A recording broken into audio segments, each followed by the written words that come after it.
Assalamualaikum warahmatullahi wabarakatuh. Salam sejahtera untuk kita semua. Perkenalkan, nama saya Nurul Denita Yuniar Badila. Saya salah satu dosen di jurusan Ilmu Hukum Fakultas Hukum Universitas Musamus. Pada kesempatan ini saya akan memaparkan salah satu mata kuliah yang saya ampu, yaitu mata kuliah Hukum Acara Pidana. Mata kuliah Hukum Acara Pidana yaitu mata kuliah yang dengan jumlah bobotnya 4 SKS dan mata kuliah tersebut berada di semester 4 dengan kode mata kuliah F0126-304.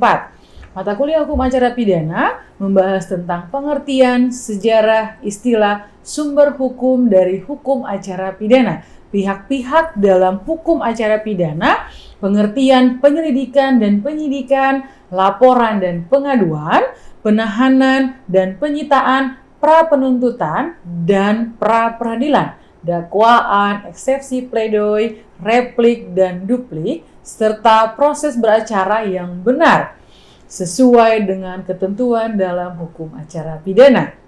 Mata kuliah Hukum Acara Pidana pun menjelaskan hak tersangka dilindungi selama menjalani proses hukum, sekaligus melindungi hak asasi setiap orang yang patut diduga melakukan suatu tindak pidana, dimulai dari penangkapan, penahanan, penggeledahan, penyitaan, penyidikan, penuntutan, dan hak-hak tersangka sesuai dalam KUHP. Selanjutnya, mata kuliah tersebut juga menjelaskan proses pemeriksaan di sidang pengadilan, upaya hukum, dan pelaksanaan putusan. Dari materi pembelajaran yang saya ajarkan pada pertemuan kali ini, saya harapkan capaian pembelajaran tatap muka. 1. Mahasiswa mampu menguraikan sejarah hukum acara pidana. Mahasiswa mampu mendeskripsikan proses penyelesaian perkara. Mahasiswa mampu memaparkan asas-asas dalam hukum acara pidana. Mahasiswa mampu memaparkan tentang penyelidikan dan penyidikan. Bahan kajian yang saya gunakan yaitu sejarah hukum acara pidana, proses penyelesaian perkara pidana, alur beracaranya seperti apa. Dan yang ketiga, asas-asas dalam hukum acara pidana. Yang keempat, terkait dengan penyelidikan dan penyidikan. Terkait dengan penyidikan, itu ada beberapa hal yang harus kita pelajari. 1. Definisi penyelidikan dan penyidikan. 2. Pihak yang berwenang melakukan penyelidikan dan penyidikan. Ketiga, wewenang penyelidik dan penyidik. Yang keempat, prosedural penyelidikan dan penyidikan. Yang kelima, sumber tindakan, laporan pengaduan, tertangkap tangan, laporan dari masyarakat, dan diketahui oleh penegak hukum.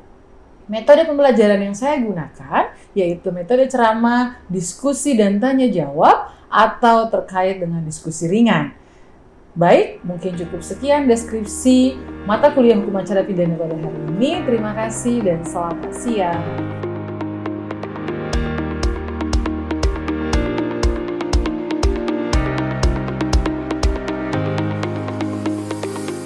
Selamat siang, Assalamualaikum warahmatullahi wabarakatuh. Salam sejahtera buat kita semua. Alhamdulillah kita bisa berkumpul pada siang hari ini ya untuk adik-adik yang memang yang cakep dan cantik. Hari ini saya akan ini sudah pertemuan berapa ya? Kita udah pertemuan kedua sama ketiga ya. Jadi saya akan menjelaskan terkait dengan hukum mata kuliah Hukum Acara Pidana. Ya? Oke, baik. Sebelum kita memulai, mari kita berdoa menurut agama dan kepercayaan kita masing-masing. Berdoa, mulai.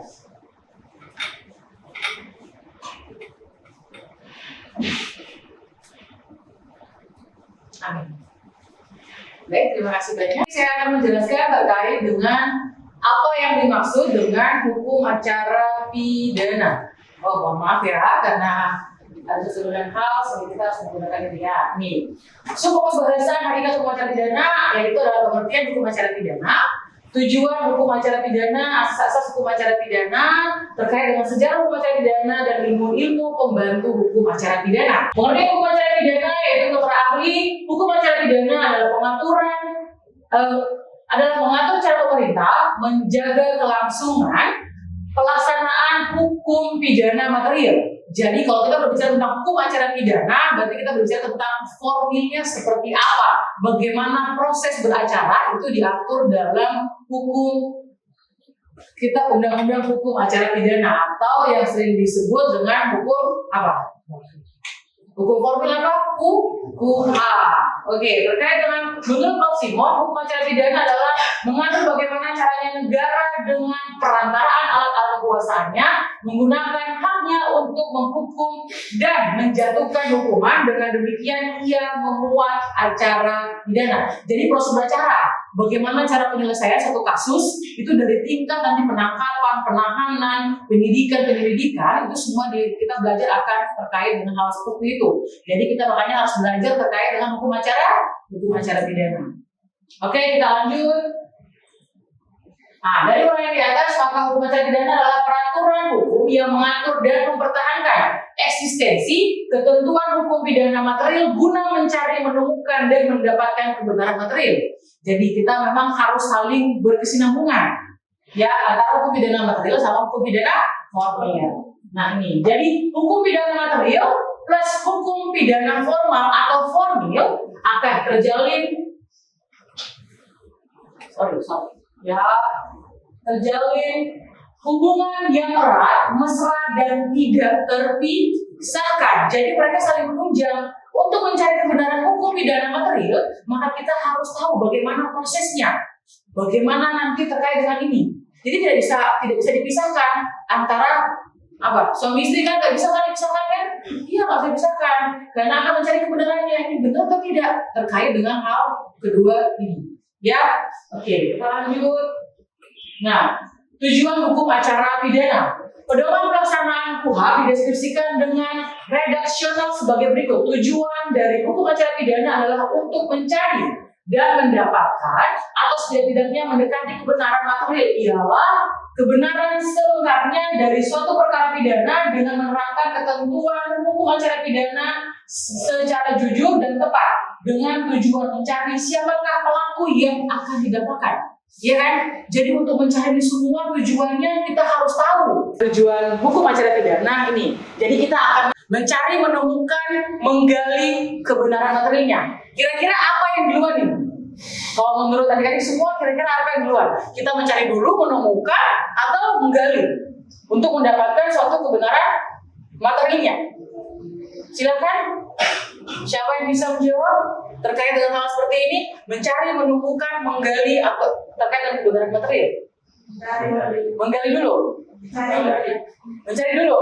Jadi kayak harta karun ya, kita mencari dulu tentang posisinya di mana, ya kan, tempatnya di mana, terus kita menggali. Menemukan atau menggali? Menemukan. Berarti kita mencari, terus menemukan, baru kita menggali. Ya, berarti kita mencari tempatnya di mana, terus kita menemukan ini, ya kan? Kita sudah menemukan tempatnya, bahwa nanti di situ sudah adalah terkait dengan lokusnya, ya kan?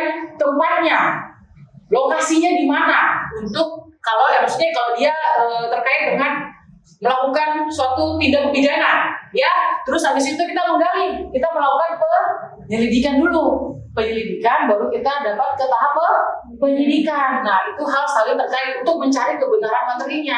Jadi kita mencari lokusnya di mana, didapatkan tempatnya yang sudah melakukan, orang yang melakukan tindak pidana, tempatnya di mana, dapat orangnya, terus kita menggali. Kira-kira pasal-pasal apa nanti yang tepat untuk dia, ya kan? Terkait dengan pasal tersebut. Nah, kebenaran materinya, kita dapat kebenaran materinya. Langsung prosesnya semuanya di sini. Ya, oke. Ini mohon maaf ya, karena komputernya ini jadi ini. Maka dengan kita menemui pengertian, sorry. Ini, oke. Maka dengan titik tolak melalui pengertian dan tujuan dari hukum acara pidana sebagaimana dideskripsikan sebelumnya, dapatlah kita tentukan sifat dari hukum acara pidana. Jadi sifatnya itu, sifat hukum acara pidananya memaksa dan ada perlindungan HAM, tetap dilindungi walaupun dia memaksa, sifatnya memaksa, tapi tetap dia dilindungi. Itu dari hukum acara pidana, ya. Oke, kita lanjut ini. Asas-asas hukum acara pidana. Perlakuan yang sama di muka umum.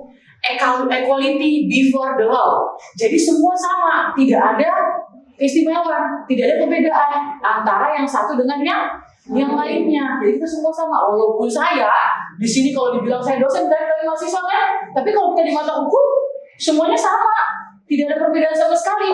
Saya berbuat salah, saya akan dikenakan. Kalau berbuat salah dengan suatu tindak pidana yang sama, maka hukuman yang diterapkan juga sama. Pasal yang dikenakan juga sama. Tidak ada perbedaan sama sekali. Oh, jangan bilang saya dosen, kalian mahasiswa.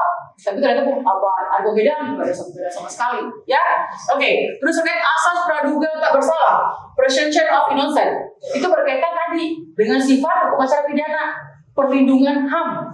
Iya kan? Kita belum bisa menilai bahwa satu orang itu bersalah melakukan suatu tindak pidana kalau dia tidak mempunyai bukti yang cukup. Ya, bukti yang cukup kita tidak bisa menilai itu semua.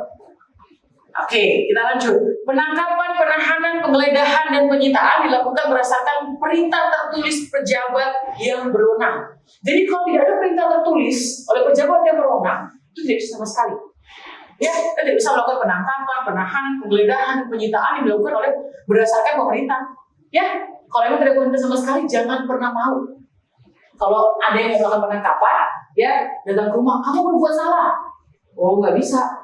Salah saya di mana? Harus ada jelas dulu. Ya, harus jelas dulu salah saya di mana, suratnya mana, untuk saya ditangkap, saya ditahan. Kalau memang nggak punya surat sama sekali, nggak ada perintah yang tertulis dari pejabat berwenang, jangan mau. Sama halnya dengan kalau kita ditilang, ya, kalau kita ditilang sama polisi di jalan berlalu lintas yang mempunyai jalan raya, ya kan, istilahnya sekarang kan polisi yang punya jalan raya kan. Nah, kalau kita ditilang, minta suratnya, mana suratnya?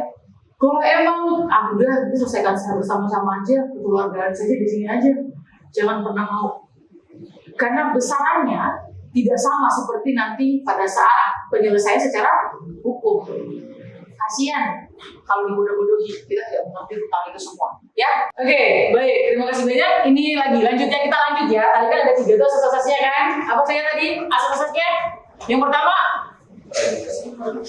equality before the law, itu bahasa Latinnya. Coba kita sering-sering menyebutkan bahasa tersebut. Karena kita orang hukum kan, orang hukum itu pasti kalau pada saat penggunaan bahasa di luar, bahasa ilmiahnya pasti akan gini, equality before the law. Jadi jangan pernah mau, ya, jangan pernah mau kalau kita ada perbedaan. Contohnya kan, ada tuh kan yang seseorang yang melakukan suatu tindak pidana korupsi udah di penjara, itu kan berbeda kan dengan seseorang yang melakukan tindak pidana umum. Proses memanusiakan manusia di lapas itu pasti berbeda. Karena kan pernah kemarin kan yang Najwa Shihab melakukan sidak ya, melakukan sidak di lapas korupsi sama lapas biasa ada perbedaan kan? Kalau lapas korupsi itu ada AC-nya, ada TV-nya, ada kulkasnya, dan dia bisa membaca. Kalau yang saya lihat kemarin kalau tidak salah Pak Oce Kaligis ya kan, itu pembedaan sekali kan, dia bisa menulis buku dalam situ, sedangkan di lapas umum berbeda. Harusnya dia menggunakan asas-asas dalam hukum acara pidana ini, equality before law. Jadi semua orang itu sama di muka hukum, nggak ada yang berbeda sama sekali. Ya, asas praduga tak bersalah juga pun sama. Kalau kita belum menemukan bukti-bukti yang cukup, kita tidak pernah. Sampai ada putusan hakim pun, baru dia bisa dinyatakan bersalah. Karena ada beberapa kasus pada saat sudah proses berlanjut juga, ada proses peradilan, di pengadilan, ada proses pengadilan, tapi tetap ada yang langsung putusannya bebas. Ya, karena itu tidak cukup sama sekali. Penangkapan, penahanan, penggeledahan, penyitaan dilakukan berdasarkan perintah tertulis pejabat. Nah, ya, jadi jangan pernah mau ya, kalau ditilang jangan pernah mau. Saya pernah kejadian waktu saya kuliah itu.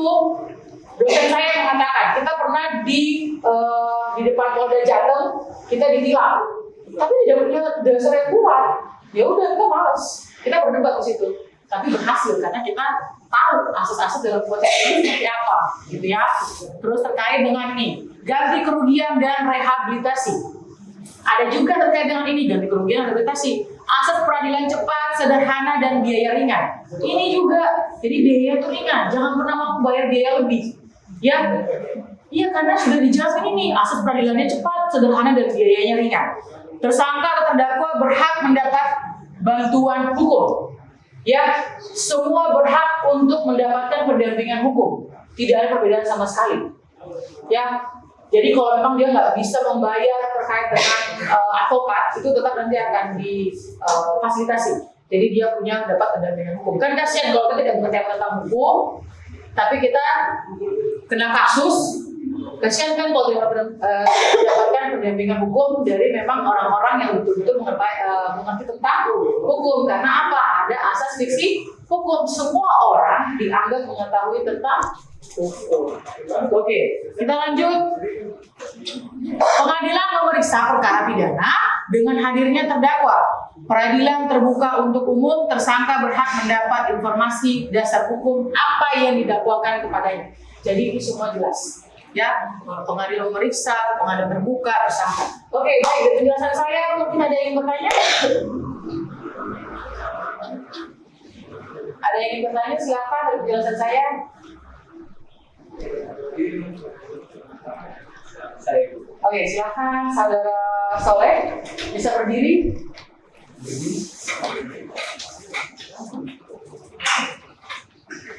Baik, perkenalkan nama saya Muhammad Salih Jose dengan NPM 2022-2020-1060. Baik, di sini saya akan bertanya kepada Ibu. Tadi Ibu sempat menjelaskan tentang kebenaran materi yang ada 3, yaitu mencari, menemukan, dan menggali.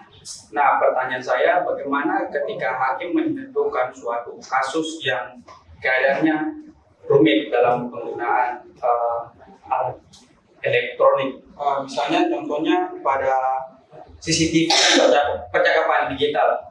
Kira-kira gimana cara hakim menafsirkan kasus tersebut ketika akan menentukan pelaku tersebut melakukan tindak pidana? Baik, terima kasih atas pertanyaan dari saudara Soleh. Berarti kita bisa berkaitan yang kayak sekarang ya.